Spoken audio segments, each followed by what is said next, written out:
Hello and welcome to Refuse. As always, I'm Plume Noir and JR is needing the blanket. Okay, this is Powers of X #1. Now, this is kind of the sister book to House of X, the big Hickman event going on. And I was a little bit unsure about this. It's a nice meaty book. How much was it? Where's the price on it? Yeah, the price is on here somewhere. Um, ooh, I paid $6 for this. Wow. Um, is it worth it? Well, I'll come to that. Um, so it's following the same style as House of X. We're going to get these kind of like database files, pseudo database files for people who've never actually dealt with databases. Um, and there's I don't want to call it, but for lack of a better word, flavor text that kind of explains what's going on. Now, I'm going to be honest, I've read this book through twice already, and I really think this is a book you really need to read a couple times. I say the same about House of X as well. Um, some stories are really good when you read them a couple times, and I think that these get better if you read through them a second time. Now, this is the first issue of this part of the series. Um, at first, I wasn't sure why Hickman was doing these two things at once. Why we had House of X and Powers of X. You would think it would talk about, the various abilities and powers. It's actually a pun. It's actually a play on words. Um, and it's something I didn't really notice until I read through a second time. Because when we get to the first page, we see, Charles Xavier, and you look at x to, if I can get there close enough, x to the 0 power, which is year 1, x to the first power, 10 years later, which is kind of the current day, and we have the weird maker like Charles Xavier that I don't think is Charles Xavier, maybe it's Cassandra Nova inhabiting.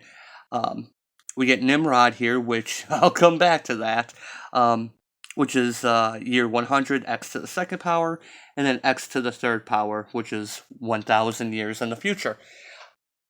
Powers of X is going by powers of 10. So that's what they're talking about, is these basic 4 timelines, which, excuse me, this book will touch upon throughout the issue. Kind of clever. I like that. I did not know they were going with that. So I'm like, okay, fine.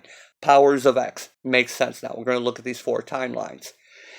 We'll come back to that because the book spends most of its time here in 100 years into the future. But starts off in a fair. Professor Xavier, this is, again, year 0. He's enjoying himself when we see Moira MacTaggart show up. And, I forgot.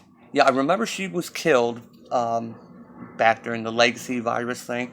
But I forgot that she was brought back and that she has destiny infused with her. I forget how it goes. It was years ago. But she's back alive. And so we see, I kind of wonder if those big earrings, I feel like they mean something. They were the first thing I noticed when I saw this. And so, because, usually she's, her like little visual style is the headband she has. But this, I think, is reminiscent to show that destiny is involved. Because while Professor X and her are talking, she talks about seeing a fortune teller. And you see these various things, the magician, the tower, and the devil. Which looks like Shadowcat with the soul sword. This looks like some type of tower. This looks like Nightcrawler or Azrael. I think that's his name. But we'll find out more about that. So as they're talking, Professor X, says that he had the wonderful dream of a better world and his place in it. And she says, "Well, here's the thing, Charles. It's not a dream if it's real." What? They should not have met yet. So he's surprised. "I'm sorry, do we know one another?" "Oh, yes, we both go back quite a ways." "Who are you?" "Why don't you read my mind, Charles? Read my mind and see." And he does, and now you may remember this was a teaser for it, that this was supposed to be the most important page. But we don't find out exactly what he sees. which is why I think destiny is involved. Um, Interesting that we have the green background here, yellow background, and then at that moment of revelation, it goes purple. So I kind of think destiny has is using Moira as a hi Butters as a key basically to help set things in motion and what we're going to see. And of course, we get the powers of X. And the book then cuts over to year 10, which is the present day. This picks up right after what happened in House of X #1, where Mystique and Toad have gone away. Sabretooth's been captured. She's got the flash drive. She runs into Magneto here on Krakoa. They have a few little conversations about how, and the dialogue gets kind of interesting. That it's kind of glossed over. It's easy to miss. Where Magneto is talking about the effect that the place is having. Almost overnight, it seems Krakoa has become a wellspring of hope, a home of dreamers and true believers. And notice when he talks about this stuff, his text changes. It switches to like italics. Even I, one so shaped by the cruelty of this world that any skepticism would seem well earned, find myself infected with the idea of it. And so, is that a stylistic choice, or is Krakoa influencing their moods? Is there some type of something in the air they're breathing, something that's mind controlling, or is that just, just a liberty, an artistic liberty? And there goes Butters clawing at the door. So anyway, Mystique has the drive, and yeah, she says it's been successful, but when Magneto goes to take it, she states that she has demands, which Professor X, who I don't think is Professor X, is helping your fellow mutant not reward enough for Raven Darkholme? No, it isn't. I need more. Yes, I see that, but it's fair, I suppose. We have further demands as well. And then what's interesting is Charles has never had telekinesis. He's always had telepathy. And yet here he is, taking the drive, apparently with his mind from Mystique. And then he puts it into the thing and says, and he thinks that, he tells Mystique, we're building a better mutant world, and everyone who would live in it owes something. And then we cut to where most of the book takes place, which is 100 years in the future. Basically, it's your typical X-Men bad future. Humans are using technology and various type of sentinels to hunt down mutants. And we may see almost some familiar faces. They're trying to get one of these black brain mutants, ones who've been bred to basically be traitors and to, influence the mutants. They've been bred by Sinister, Mr. Sinister, and their mind is almost impossible to read. So they're being hunted down, and you see that the other, I guess you would say, future X-Men are there. They have a mission, and they're debating on whether or not to save her. And here we see some of the stuff from that fortune teller, because we see that character that looks like Kitty Pryde with the soul sword. It's actually a character called Rasputin. Does that seem familiar? Of course it does. And then the character that looks like a red Nightcrawler. So it turns out that Nightcrawler is really the Nightcrawler character, Nightcrawler character, is really a pacifist, and it's Rasputin is the one that wants to go save the one that's been captured. So she jumps into the fray and starts attacking, and she's pretty much kicking ass. And you see she's also made of metal. So you're thinking, well, maybe she's a descendant of Colossus and Magic. Not together, but has, has their traits inherited. Maybe a descendant of Magic. But no, that's not the case. So anyway, they end up, the one gets captured. Her name starts with Silo something. I'm blanking on it. So they have to get away. Here's where we find what's going on with Mr. Sinister, who these characters are. That one that we saw, Rasputin, is actually not really related to Colossus or magic. They actually took a bunch of Mr. Sinister took a bunch of characters and basically made chimeras.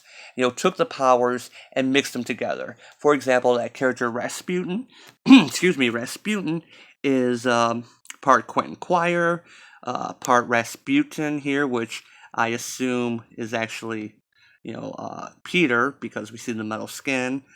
Or maybe it's so high because it has both of them. But no, it says power Meta M. So, doesn't really can't really make out what that is. Bane, Kitty Pryde, as we saw, she walked through the doors. Kinney, Laura. And so, yeah, we get these little things of what the character is capable of. Name Rasputin IV. So, again, these little flavor texts, and they explain what happened, the betrayal, the fall. And here's the best part. So they've captured the mutant, and they've brought him back. Here's that tower again, by the way. They brought her back to Nimrod the Lesser. Now, I love Nimrod. Doesn't get as much love as he should. This is a character from around Uncanny X-Men, around 200 issues, I think a little bit before and a little bit after.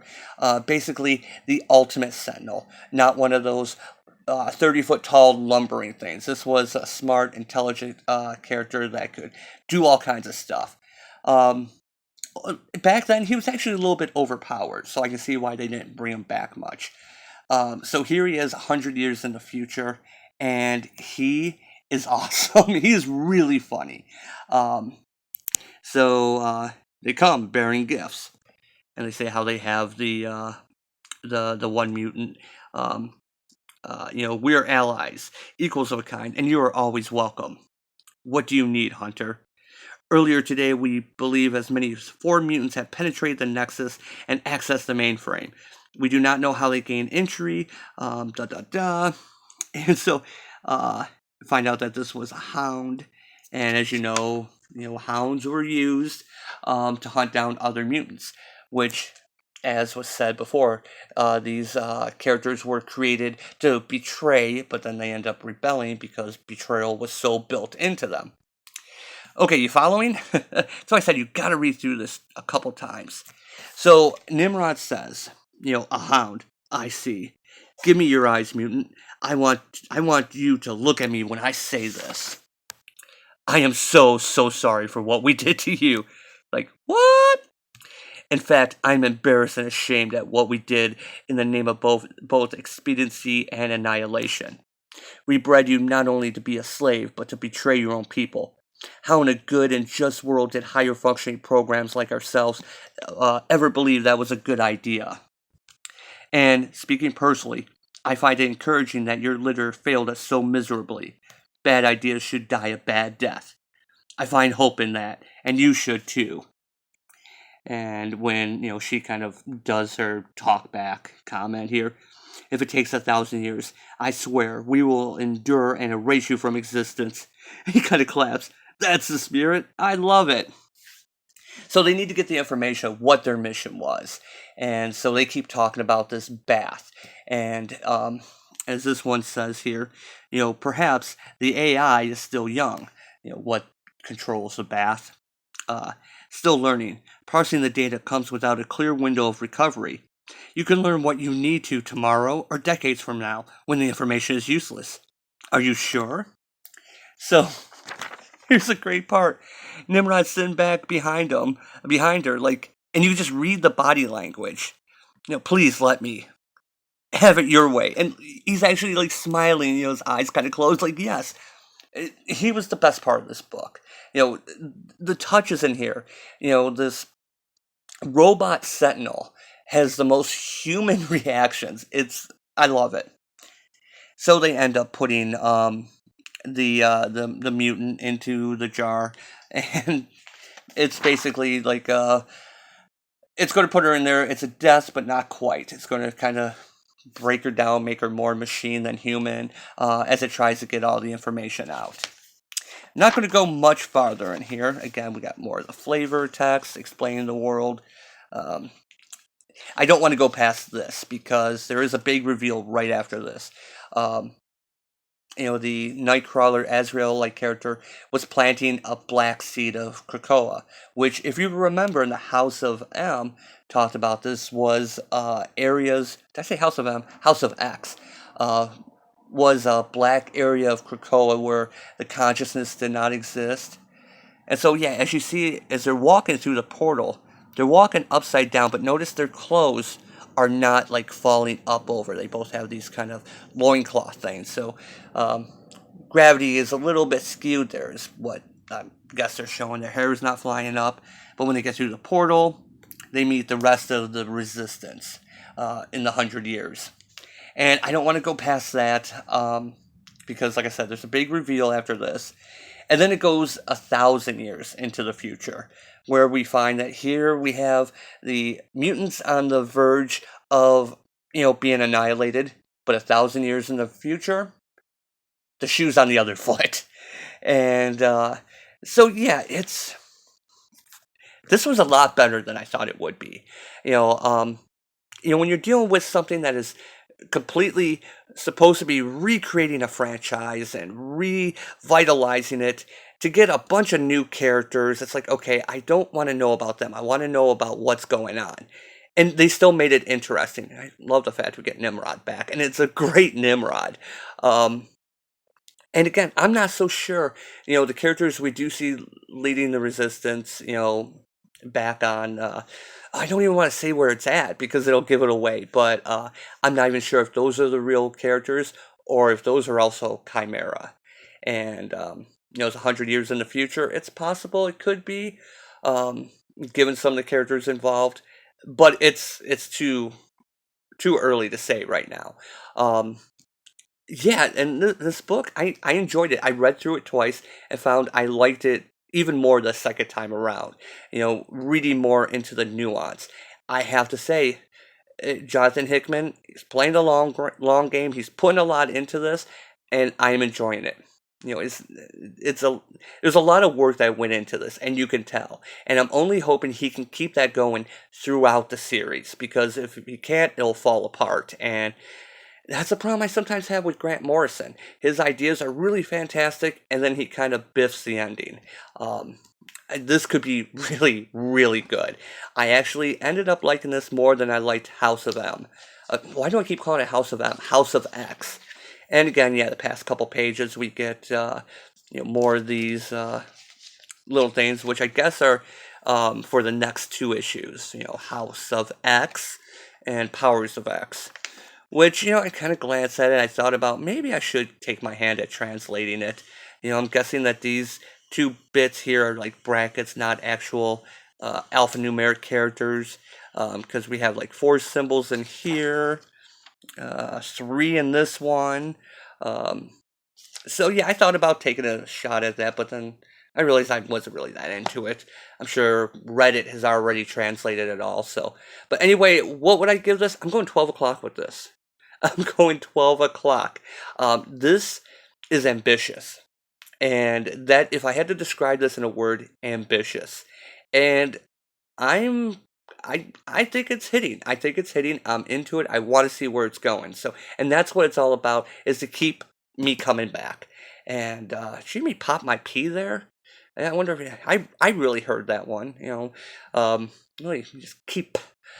Anyway, yeah, you get this. I picked this up really good. I loved it. I'm excited about X-Men again. There's been a few false starts lately, and it's kind of shame of what's happened ever since they just relaunched Uncanny X-Men, and how that kind of fizzled out.